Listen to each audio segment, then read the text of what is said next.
കേരളത്തിന്റെ സാമൂഹിക സുരക്ഷാ ചരിത്രത്തിൽ സവിശേഷമായ ഒരു ചുവടുവയ്പ്പിനാണ് ഇന്ന് നമ്മളിവിടെ സാക്ഷ്യം വഹിക്കുന്നത്. റോഡ് സുരക്ഷ എന്നത് കേവലം നിയമങ്ങൾ പാലിക്കൽ മാത്രമല്ല, അതൊരു സംസ്കാരമാണെന്ന് നമ്മൾ തിരിച്ചറിയേണ്ടതായിട്ടുണ്ട്. ആ സംസ്കാരം നമ്മുടെ ക്ലാസ് മുറികളിൽ നിന്ന് തന്നെ ആരംഭിക്കണമെന്ന സർക്കാർ നയത്തിന്റെ സുപ്രധാനമായ അടയാളമാണ് ഇന്നിവിടെ തുറക്കപ്പെടുന്ന റോഡ് സേഫ്റ്റി കേഡറ്റ് പദ്ധതി. ഇത് ബഹുമാനപ്പെട്ട ഗതാഗത വകുപ്പ് മന്ത്രിയാണ് ഇതിനു വേണ്ടി മുൻകൈ എടുത്തിട്ടുള്ളത്. പൊതുവിദ്യാഭ്യാസ വകുപ്പും മോട്ടോർ വാഹന വകുപ്പും കൈകോർക്കുന്ന ഈ സംരംഭം നമ്മുടെ കുട്ടികളെ കേവലം പുസ്തക വിജ്ഞാനത്തിനപ്പുറം ഉത്തരവാദിത്വമുള്ള പൗരന്മാരായി വളർത്തുവാൻ സഹായിക്കും.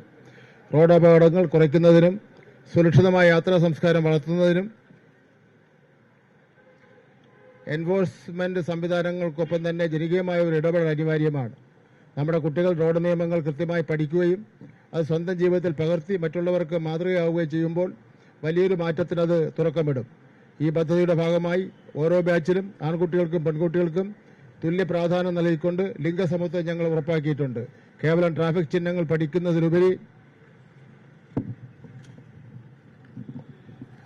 അഗ്നിശമന സേനയുമായി ചേർന്ന് ട്രോമ കെയർ, പ്രഥമ ശുശ്രൂഷ, ലഹരിവിരുദ്ധ പ്രവർത്തനം, നീന്തൽ എന്നിവയിലും കേഡറ്റുകൾക്ക് സമഗ്രമായ പരിശീലനം നൽകുന്നുണ്ട്.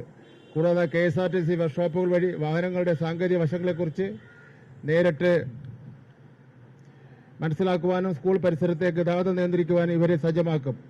ഈ പരിശീലന പരിപാടി വിജയകരമായി പൂർത്തീകരിച്ച കേഡറ്റുകൾക്കെല്ലാം ആശംസ നേരുന്നു. ഇതിനെ കലയ്ക്കും കായിക ഇനത്തിനുമൊക്കെ തന്നെ ഗ്രേസ് മാർക്ക് കൊടുക്കുന്നത് പോലെ ഈ റോഡ് സേഫ്റ്റി കേഡറ്റുമാർക്കും ഗ്രേസ് മാർക്ക് നൽകുന്നതാണ്.